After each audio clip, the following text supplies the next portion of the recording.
बहुत जोर शोर से कहा जा रहा है कि नौकरियों की संख्या बढ़ेगी। सबसे पहली बात, बेरोजगारी की समस्या का हल सरकार नहीं बता रही। हम सरकार से पूछना चाहते हैं, क्या कुछ विभागों में सरकारी नौकरी दे देने से बेरोजगारी की समस्या का हल हो जाएगा? बेरोजगारी की समस्या बड़ी समस्या है, इसका हल निकले इस पर सरकार का कोई ध्यान नहीं। इंडस्ट्रीज हो छोटा छोटा बिहार में, जो इन्वेस्ट करने वाले लोग हैं उनको प्रमोट किया जाए। आखिर यहाँ से जो लोग हमारे नौजवान जाते हैं दूसरे राज्यों में, तो वहाँ जाकर छोटी छोटी फैक्ट्रियों में किसी तरह से ढूंढ करके अपना जीवन यापन चलाते हैं।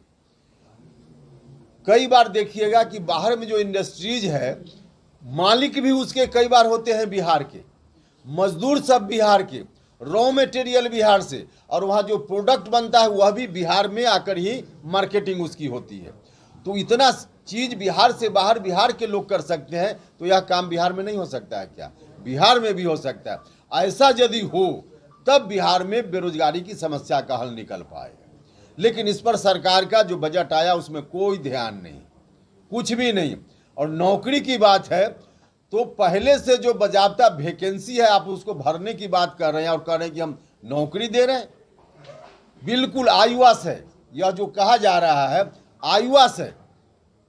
जो एसटीटी पास करके जो छात्र लोग सड़क पर घूम रहे हैं, नौकरी देने की बात करते हैं तो उनकी समस्या का हल निकाले ना।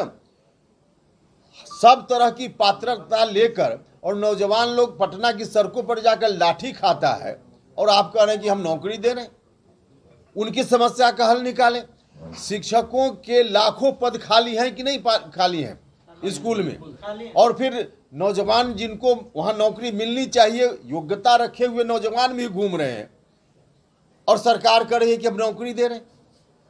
भैया जो पात्र लोग हैं सड़क पर लाठी खा रहे हैं, आपके यहाँ वैकेंसी भी है और फिर आप आईवास करने के लिए बजट में भाषण कर रहे हैं कि हम नौकरी दे रहे हैं। कुछ नहीं है इनका, आईवास है। हाँ, कुछ नौकरी भी अगर देंगे तो लैंड फॉर जॉब बिहार के लोगों ने देखा है, तो फिर कहीं लैंड फॉर जॉब का मामला कुछ दिमाग में आया हो तो कुछ नौकरी दे दो और उसके बदले में कुछ जमीन लिखवा लो, यह हो सकता है। तो उनकी यही योजना होगी, लैंड फॉर जॉब। बाकी कोई नौजवानों के हितों का ध्यान रख करके, बेरोजगार नौजवानों का हितों का ध्यान रख करके बजट में कुछ भी नहीं। मैं कैम्ब्रिज हाई स्कूल प्राचार्य विद्यालय की ओर से होली की शुभकामनाओं के लिए मैं आपको संबोधित कर रहा हूं। मैं बताने जा रहा हूं कि बच्चे, अभिभावक होली इस तरह से खेलें ताकि बच्चे पर बुरा असर नहीं हो। होली रंग जो है, महोत्सव जो होता है बड़ा ही सुंदर है। यह हमारे की पुरानी संस्कृति आ रही है और इस संस्कृति को हम लोग ढोए जा रहे हैं। होली में बच्चे इस तरह के रंग नहीं लगाएं ताकि किसी को बुरा लगे। बड़ों का आशीर्वाद लेने के लिए उनके पैर पर अबीर लगाएं। छोटे बच्चे खास करके देखा जाता है कि बड़ों को जो है सिर पर लगा देते हैं, ऐसी आदत नहीं डालें। बच्चे जो है बड़े बूढ़ों को आशीर्वाद लें तो पैर पर डालें, और रंग अबीर ऐसे रंग अबीर डालें ताकि शरीर को किसी तरह का कोई आपत्ति नहीं हो, क्षति नहीं हो, और सभी मिल करके जो है बड़े बुजुर्ग और छोटे बच्चे को प्यार दे करके होली के महोत्सव को सुंदर ढंग से मनाएं। यही मेरी शुभकामना है होली की। और अंत में मैं ये कहना चाहूँगा कि होली में जो रंग आप लगाएं वैसे रंग लगाएं जिससे चेहरे पर कोई खास असर नहीं पड़े। स्वस्थ रहें, खुशी रहें।